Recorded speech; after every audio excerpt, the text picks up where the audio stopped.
Casi que. ¿Sí? Buenas.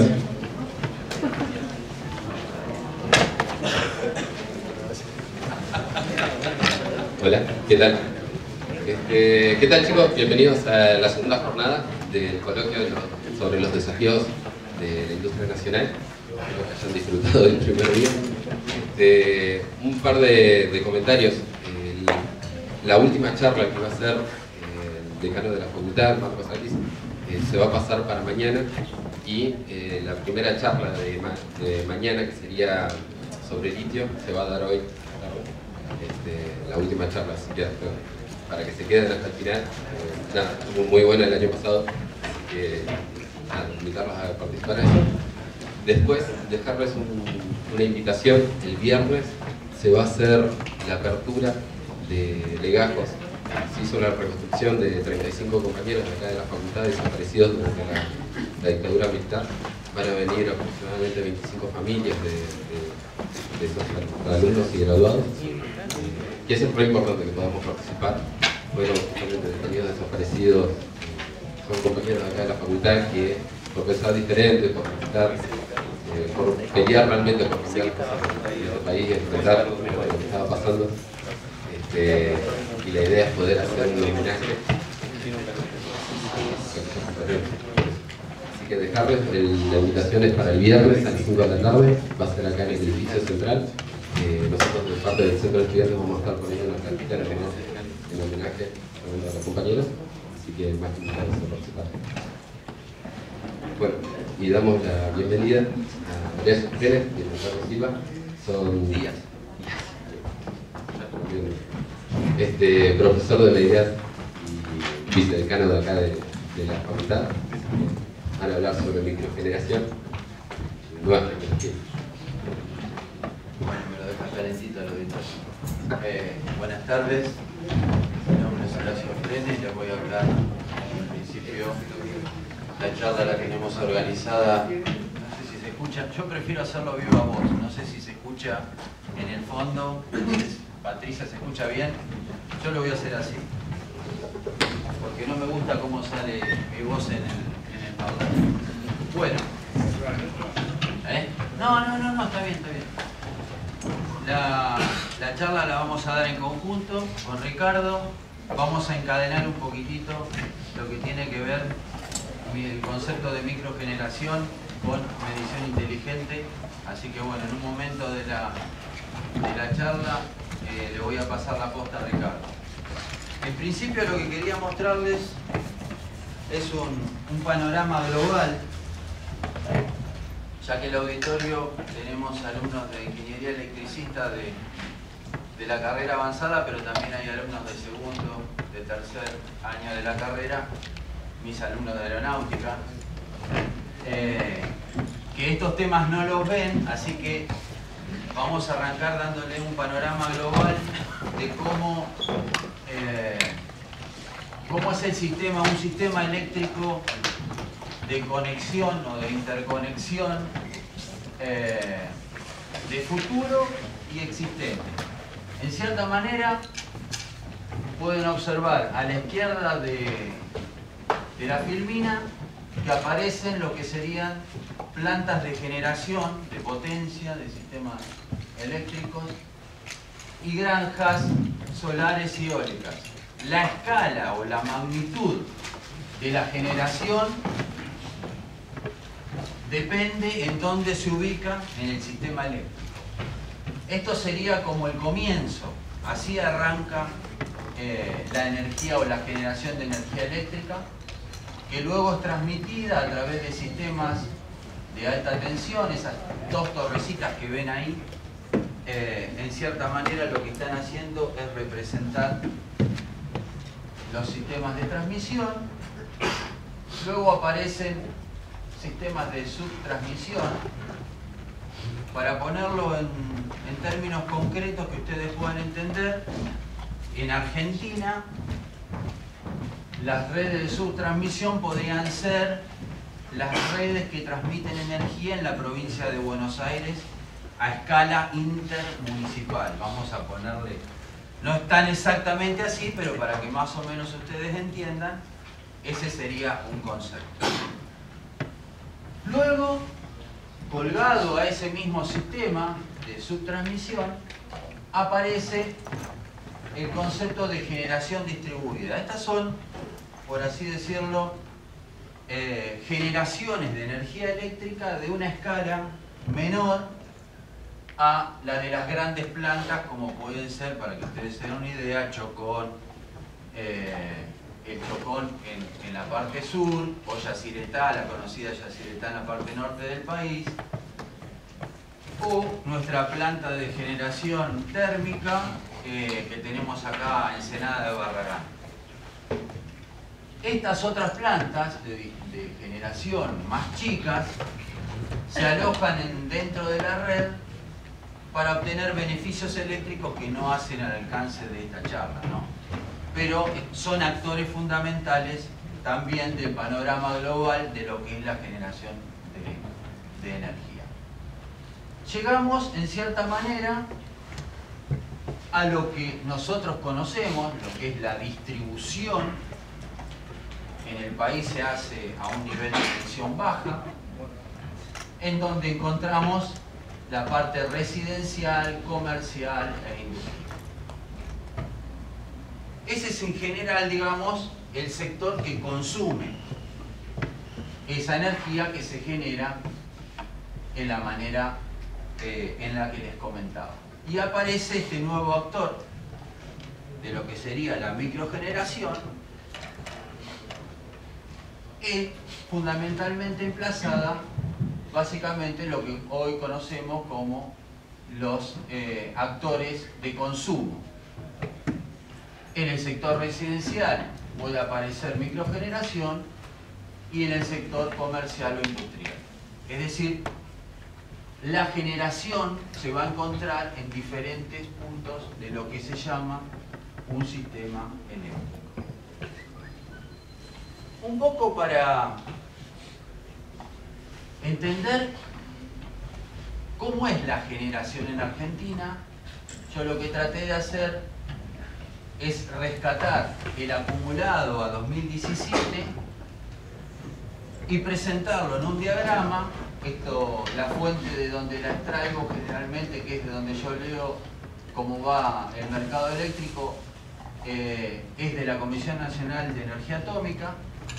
Ustedes pueden ingresar a la página de la Comisión y ver, también ir siguiendo, digamos, cómo va variando la conformación de generación de lo que se llama el mercado eléctrico mayorista.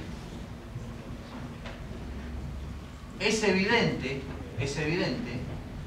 que hay un actor principal en esa conformación, que es la de los combustibles fósiles. Fundamentalmente, porque eso no está, es la utilización del gas natural. Pero yo me quiero centrar en esta pequeña porción roja que se llaman otras renovables. La generación de otras renovables comprende la generación eólica, fotovoltaica, hidroeléctricas menores a 50 megawatts y otras centrales de biogás y biomasa incorporadas en el sistema argentino de interconexión, que es lo que yo les mostraba en la filmina, ese sistema global pensado exclusivamente desde la Argentina. No vamos a analizar interconexiones con otros países, nada, porque no tiene nada que ver con la electricidad. Ahora, si nos metemos un poquitito en quiénes son los actores que demandan a esa distribución de la generación, o desde el origen de la generación, vamos a encontrarnos con que el 44% es de demanda residencial menor a una potencia de 10 kilowatts. Eso creo que todos lo pueden entender, son 10.000 watts.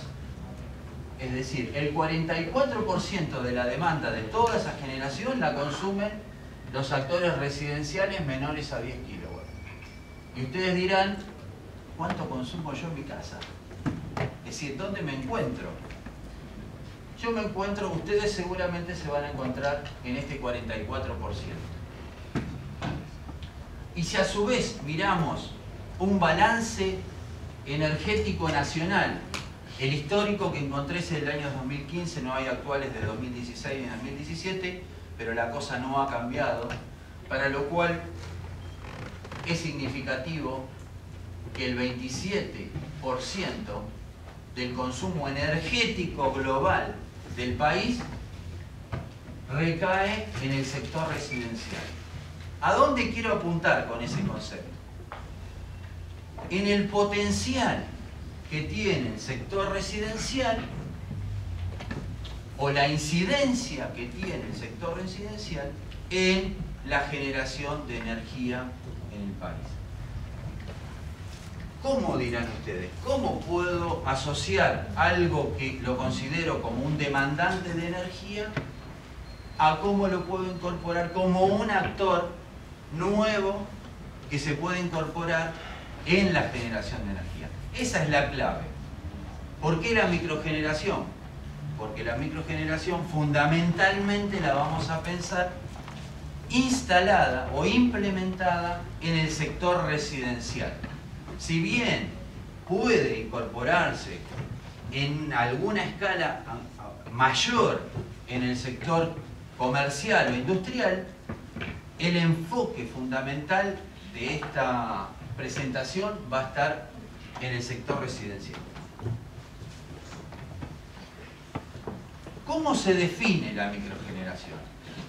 Porque hasta este momento yo hablé de generación de energía eléctrica. Pero el concepto es un poquitito más amplio.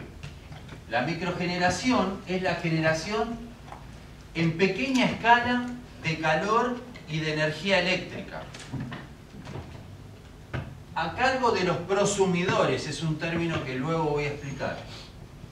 Pequeñas empresas y comunidades, a fin de satisfacer como alternativa o complemento de sus propias demandas de electricidad suministradas por la red de distribución tradicional.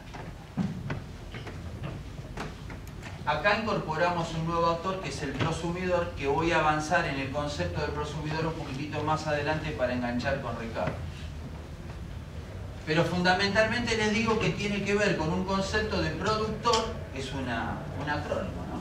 Se mezcla el concepto de productor y de consumidor.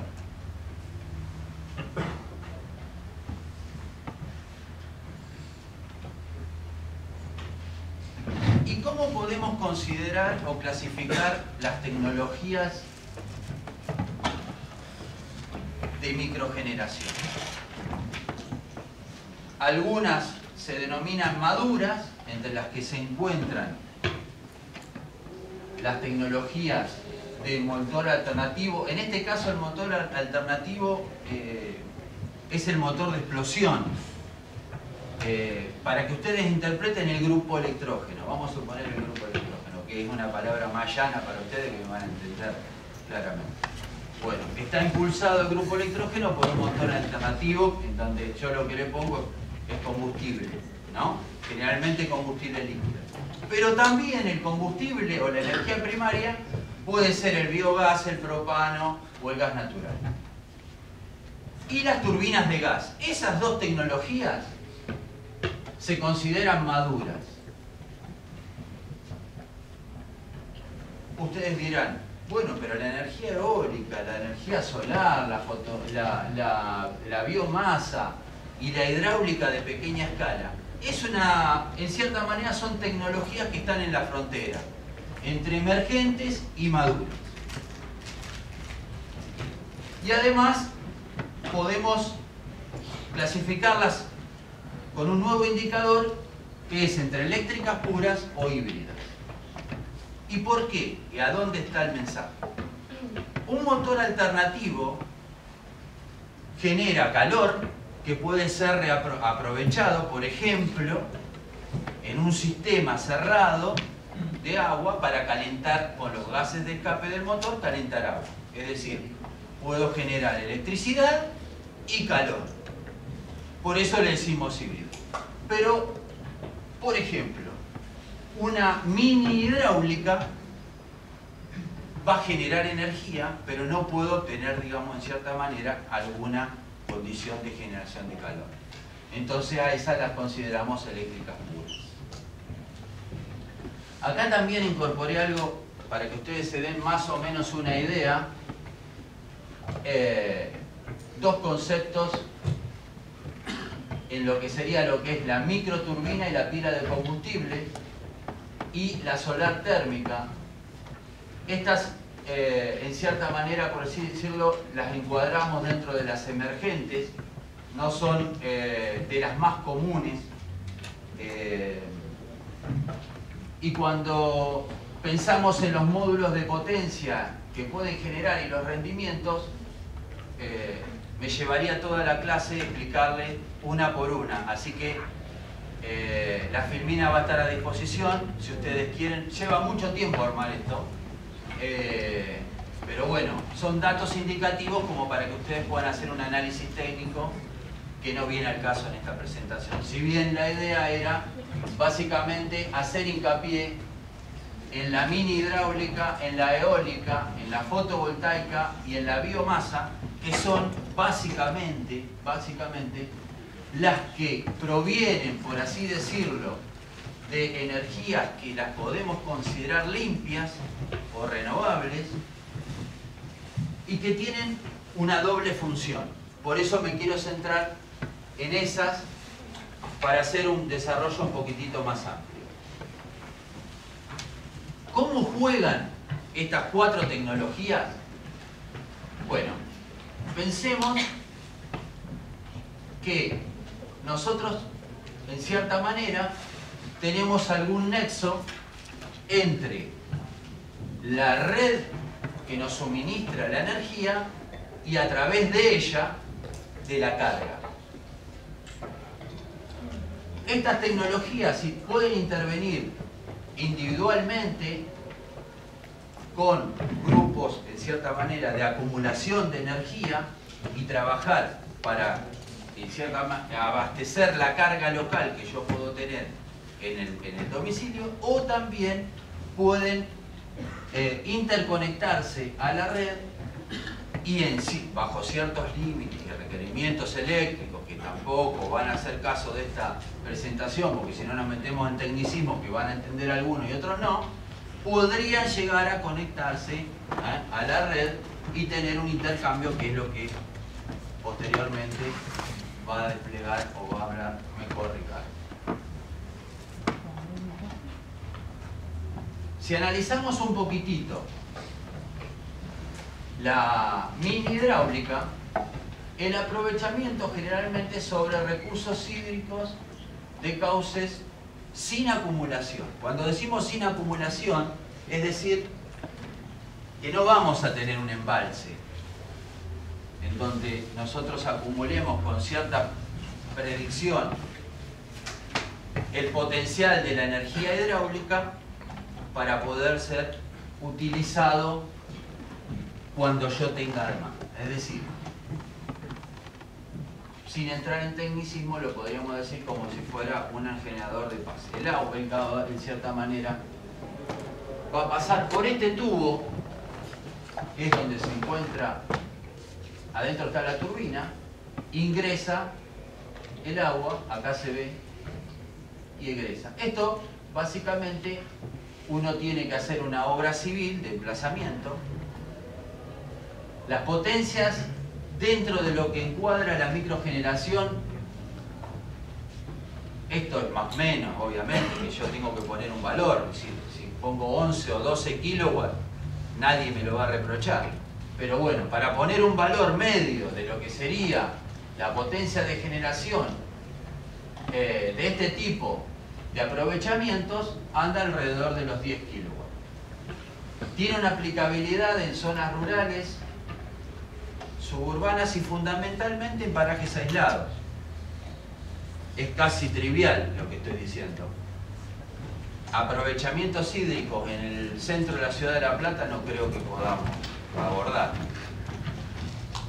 Y eso le da un limitante a este tipo de generación o de microgeneración, en donde la previsibilidad y disponibilidad del recurso se asume previsible y disponible en este tipo de emplazamientos. Ahora ustedes dirán, bueno, previsible y disponible. Eso viene de un estudio hidráulico previo, en donde se debe asumir que ese cauce en donde se va a encontrar, ya que no tiene acumulación, tiene que tener una previsibilidad histórica que me garantice, en cierta manera, que el recurso lo voy a tener disponible. Por eso aún la escala, digamos, de implementación se hace un poquitito más chica.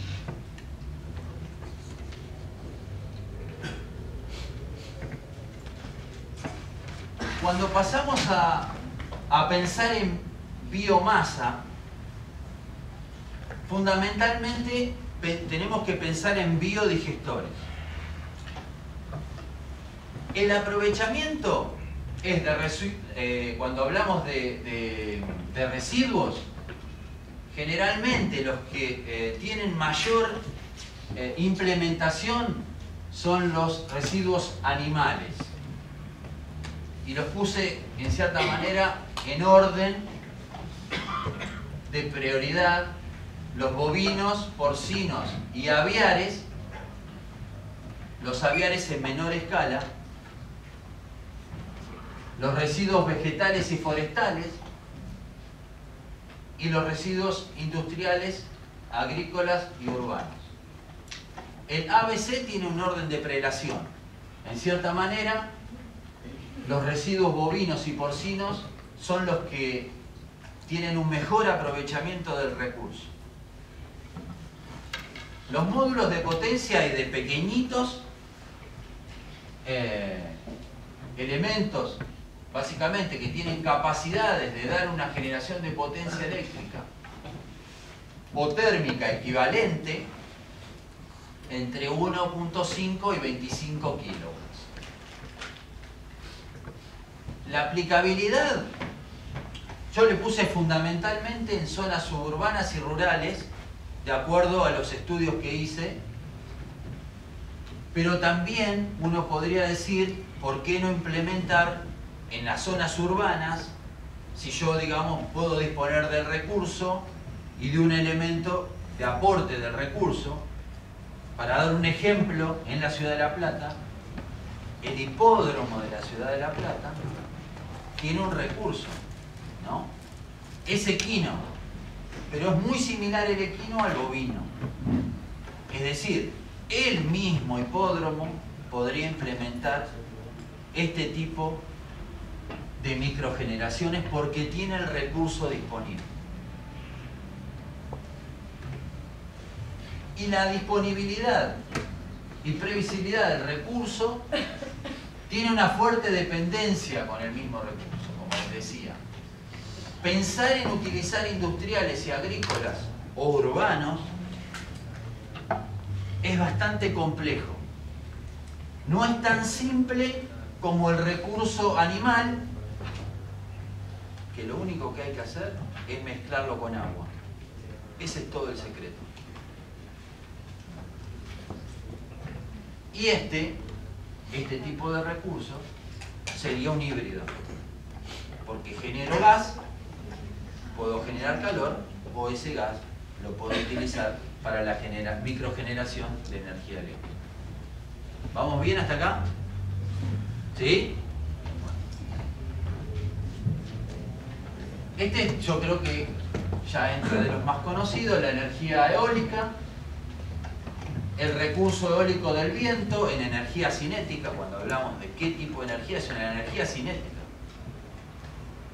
Los módulos de potencia, estos siempre, vuelvo a insistir, son de microgeneración. Hay generadores eólicos de 5 megawatts, o sea, 1000 veces más que... Andan entre 0,5 y 5 kilowatts. Hay más chicos también, hay más chicos. Pero esos más chicos no encuadran dentro de lo que es el módulo de microgeneración. Cuando uno dice módulo de microgeneración, tiene que ser útil al fin. ¿El fin cuál era? El que le habíamos explicado. De satisfacer la demanda, ¿no es cierto? Y si me pudiera quedar un excedente, ya verán qué vamos a hacer. Después lo vamos a ir contando. Acá puse una imagen, en cierta manera, que, digamos, un generador eólico de muy pequeña escala y alguno de una escala superior, para básicamente mostrar que adentro tiene que haber una adaptación de velocidad y un generador eléctrico. Arriba de lo que sería la torre se va a montar las palas del generador con un acoplamiento de baja velocidad a una velocidad mayor y un generador. La disponibilidad del recurso también tiene una fuerte dependencia con la zona de implementación. Se hace un estudio, bueno, hay un mapa eólico del país que es bastante sólido, bastante nuevo y que se puede, digamos, utilizar como para establecer si algunas zonas son más factibles que otras de implementación. Tiene una pequeña desventaja, en cierta manera, la generación eólica, aunque tenga la disponibilidad del recurso, que es que tiene una zona de servidumbre, por así decirlo, que hace a veces disponibilidad dentro del residencial para poder instalarlo. Necesita tener la torre, las riendas y demás, una superficie mínima de instalación, y eso no lo disponemos en cualquier, digamos, domicilio. Es un punto a tener en cuenta que quería mencionárselo. Finalmente, la solar, aprovechamos la radiación electromagnética. Los módulos de potencia se encuentran entre 0,5 y 5 kilowatts, y en este caso, ustedes después van a decir, este es fanático de la solar. No, no soy fanático de la solar. Simplemente creo en los potenciales que tiene con respecto a otras, por así decirlo, que se los voy a contar. Se puede implementar en zonas urbanas, en zonas suburbanas, en zonas rurales.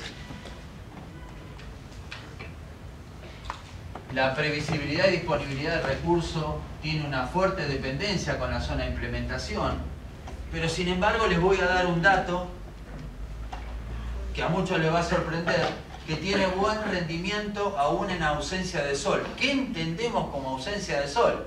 Dirán ustedes. En días nublados ustedes dirán, no, pero el solar en días nublados, ¿qué hago? En días nublados el solar igual tiene rendimiento. ¿Y dónde está, en cierta manera, la clave de esto? En interpretar el aprovechamiento. Y acá quiero hacer una pequeña pausa y plantearles lo siguiente. En el techo de sus casas, ¿pueden instalar una solar? A ver la respuesta. Sí, todos. Sí, se puede. Bien. Ahora, ¿puedo instalar en mi casa un biodigestor? La mitad, menos, un 2%. ¿Sí? Bien. ¿Puedo instalar un aerogenerador? En principio dirían que sí, van a tener que estudiar un poquitito más las restricciones y hacer un análisis un poquitito más técnico para no aventurar un sí. Pero esto es imposible no tener 6 metros cuadrados, 12 metros cuadrados como para poder instalarse. Recientemente hemos adquirido, por lo menos en lo que yo tengo conocimiento, hemos adquirido un módulo de 1,5 kW de potencia solar para vinculación, sin acumulación, para vinculación con la red, que vamos a instalar en este edificio para que lo puedan venir a ver los alumnos, para que lo puedan venir las cátedras, y a futuro lo implementaremos como para aprovechar ese tipo de energía a medida que avance el proyecto de litio de la facultad en la iluminación del predio. Vamos a tratar de incorporar una vinculación. Por el momento lo vamos a poner conectado directamente a la red. Y en esta filmina ustedes van a ver que a partir de esta generación aparece un aparatito acá que se llama inverter, que convierte, en este caso, hace adaptaciones de tensión de parámetros eléctricos, un medidor, los consumos y la red de distribución. ¿Por qué puse esta filmina acá? Porque este esquema es lo que me lleva a pensar, a poder pensar en el prosumidor, que es un consumidor y un productor del recurso, de la energía eléctrica en este caso. Por eso lo puse con una fichita acá. El consumidor, y además pusimos una escala, el consumidor, Ricardo lo va a comentar con mayor detalle, va a tener un montón de, como decimos nosotros, obligaciones, y el prosumidor puede tener también un montón de derechos. El concepto de productor y consumidor es muy amplio, ¿no? Se dice que es aquel que participa del consumo y de la producción de algo, sea electricidad, sea un auto, sea una golosina, sea lo que sea. Es decir, es un concepto global, ¿no? Es alguien que tiene participación en la producción y en el consumo del mismo. El prosumidor puede estar vinculado o aislado de la red comercial. En el caso de estar aislado, debería tener, en cierta manera, si es productor, algún sistema de acumulación que le permita demandar el recurso cuando él lo necesita. Ahora, si el prosumidor va a estar vinculado,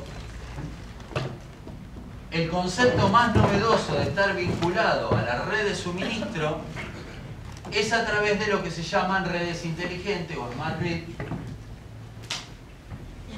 Esas redes inteligentes no las voy a describir, digamos, acá.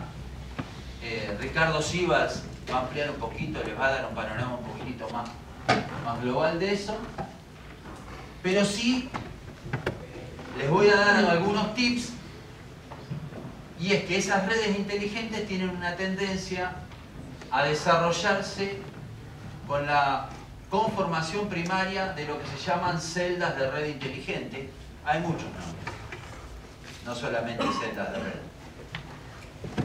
Por ejemplo, un barrio cerrado, para poner el caso, ¿no? Bajo un sistema de red inteligente, el consumo de energía en cada hogar puede ser monitoreado en tiempo real y luego puede ser controlado. Entre otras prestaciones que va a comentar Ricardo, los consumidores, por ejemplo, una de las cosas que más a mí me parece que son importantes es que pueden recibir alertas de lo que llamamos objetivos de eficiencia energética, de media hora, de una hora, diarias y mensuales. Y con esto le voy a dar el paso a Ricardo, que va a entrar ya con el tema de medición inteligente.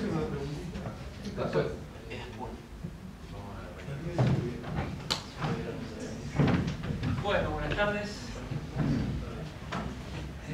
Bueno, vamos a empalmar entonces con el anuncio este que está hicimos de lo que son los medidores inteligentes. Cuando estamos hablando de medidores inteligentes, el concepto es bastante amplio. Vamos a tratar de enfocarnos a el dispositivo que va a suceder o está sucediendo al medidor de energía convencional. Cuando digo convencional, no solamente estoy pensando en un medidor analógico, el medidor de energía que tenemos en cada una de las casas, el que tiene el disco que gira, sino también un medidor convencional es hoy en día un medidor de los electrónicos, que también hay muchos en los hogares. Cuando hablo de medidor convencional, es el medidor que tiene la función típica que nosotros le conocemos al medidor de energía, es decir, está midiendo la energía que consumimos para que después venga, normalmente, en la gran mayoría de los casos, una persona recorriendo una vez por mes, una vez cada 2 meses, el sitio, tomando las lecturas y, bueno, en función de eso, facturarnos la energía que consumimos. Estos sucesores de los medidores,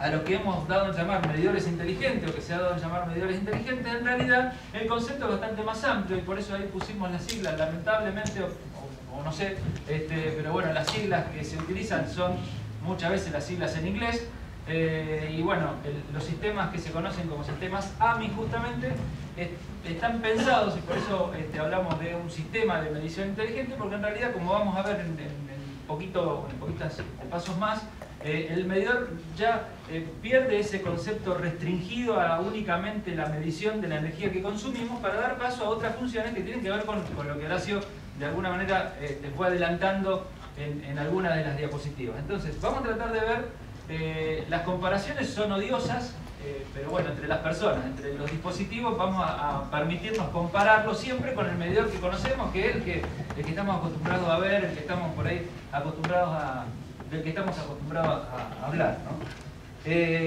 Cuando uno piensa en un medidor inteligente, una de las primeras diferencias importantes que tiene en cuenta respecto a los medidores actuales es la posibilidad de tener una lectura remota. Esta quizás está puesta en primer orden, el orden en el que van apareciendo las características. De ninguna manera quiere decir que esta es la más importante, sino que, bueno, la elegí de alguna manera porque esta quizá es una de las primeras que apareció como ventaja diferenciadora del medidor convencional respecto de los medidores más modernos.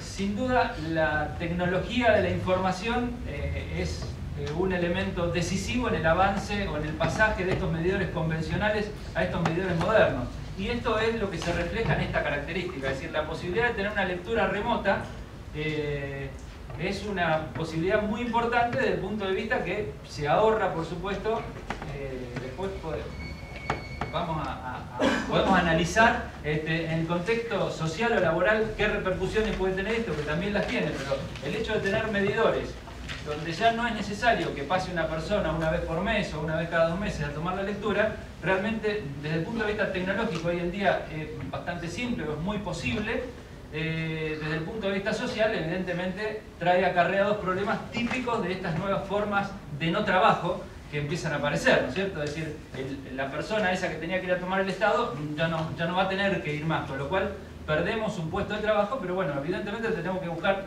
de ganarlo por otro lado, en el sentido de que, bueno, estas nuevas tecnologías colaboren también con una mejora a nivel social y no por eso la vamos a descartar de plano por esta pérdida que decimos que tenemos. Entonces, lo vamos a tomar esto como una característica positiva del dispositivo que permite ahora ahorrarnos el trabajo de ir a tomar la lectura. Esto quizás fue uno de los primeros, de las primeras características que aparecieron en estos medidores, diferenciándolos de los medidores convencionales. Bueno, esto por ahí tiene que ver por ahí con características un poco más técnicas específicas, que es la posibilidad de configurar parámetros en forma local o remota. Vamos a avanzar un poco sobre este tema después. Pensemos, por ejemplo, ahí aparece el término prepago, ¿sí? Bueno, ahí aparece el término prepago. Los medidores prepagos que pueden ser comandados a distancia. El medidor prepago a veces tiene el objetivo de que se usa acá en el país en varios lugares, se usa en el exterior por supuesto. Uno paga un cierto monto de energía y cuando se le termina esa energía, el aparato se desconecta. Ya sea que el mismo aparato se puede desconectar o que se puede desconectar en forma remota. Sí, cuando habla de franjas horarias vamos a avanzar sobre ese tema porque justamente eso va a ser uno de los elementos que va a contribuir a que podamos conseguir este deseado ahorro energético, ¿no es cierto? Bueno, y acá una característica de estos medidores, que por supuesto no todos lo tienen. Cuando vayamos mencionando características de los medidores inteligentes, no quiere decir que cualquier medidor de los modernos reúna todas estas características. Algunos tienen unas, otras tienen otras, otros las tienen todas. Y bueno, por supuesto, a medida que avanza la tecnología, es capaz de consolidarse en un mismo aparato muchas de estas características que vamos a mencionar hoy.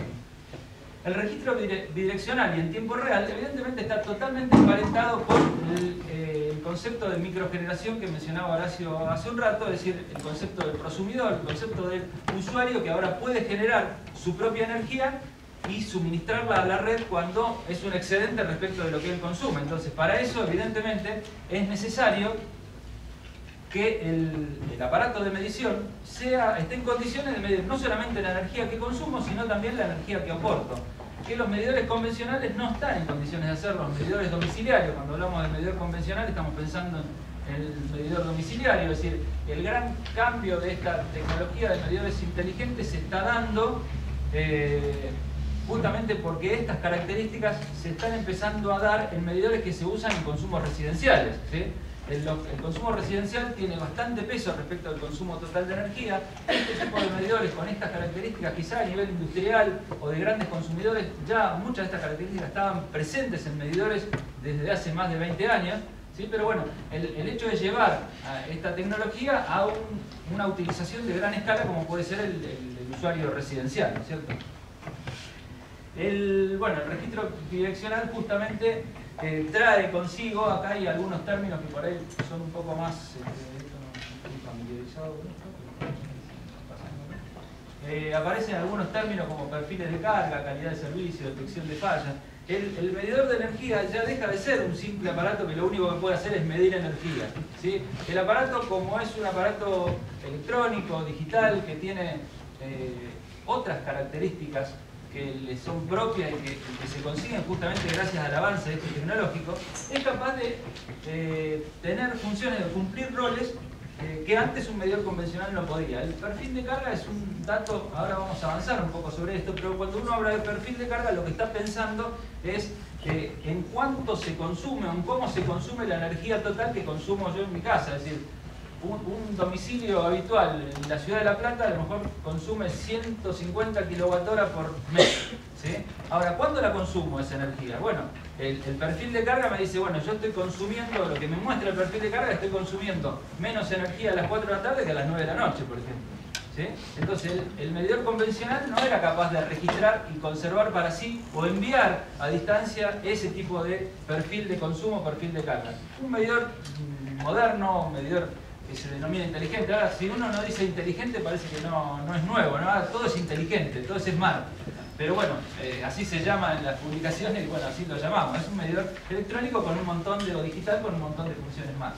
Bueno, calidad de servicio también es un término por ahí que requeriría una explicación que tiene que ver justamente con eso, con las condiciones en las que se presta el servicio, detección de fallas, etcétera. Es decir, características todas que son posibles ahora con un aparato que ya no es un simple medidor de energía, ¿sí? Que tiene otras funciones y que además es capaz de comunicar ese tipo de información que tiene. Por supuesto que estos registros bidireccionales en tiempo real, en particular el perfil de carga, también hace que aparezcan otros inconvenientes que antes no aparecían y que tiene que ver a veces con los conceptos de seguridad de la persona que tiene instalado un medidor de este tipo. Es decir, si yo estoy teniendo un medidor de este tipo instalado en mi casa y desde un lugar remoto, empresa distribuidora de energía o lo que sea, digamos, algún elemento concentrador en algún punto a distancia, están determinando mi perfil de carga, por ejemplo, bueno, puede saber cuáles son mis condiciones de uso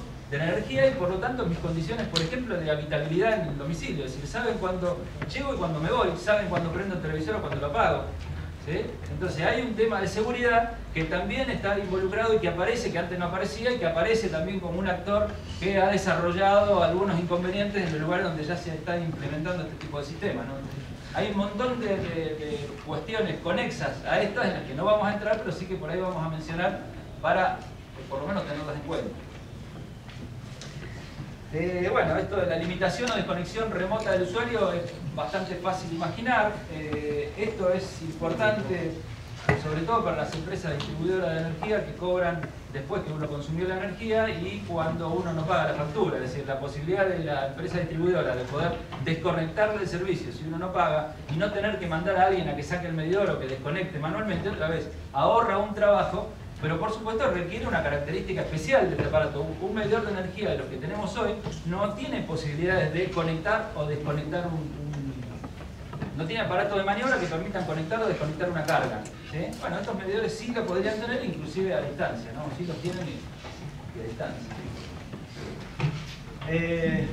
Bueno, y esto va directamente de lleno con lo que Horacio había comentado o con lo que estuvo hablando Horacio hace un rato. Y es el tema de que, bueno, justamente este es un aparato que ahora es, como es tan inteligente, sabe cuándo estamos generando, sabe cuándo estamos consumiendo y puede tomar decisiones, ¿sí? Ahí aparece algo que dice el electrodoméstico, ahí no es una fantasía, digamos, hay equipos ya hoy en día que son capaces de interactuar con protocolos adecuados, inclusive con protocolos inalámbricos. La Internet de las cosas es algo que ya todos ustedes seguramente habrán leído, es capaz de interactuar con aparatos para llevarlos a conectarse o desconectarse, es decir, elegir nosotros por una programación o el aparato en función de ciertas características de costos, definir cuándo se enciende el lavarropa, por ejemplo, en una casa, ¿sí? Y no encenderlo a las 9 de la noche cuando el consumo es máximo.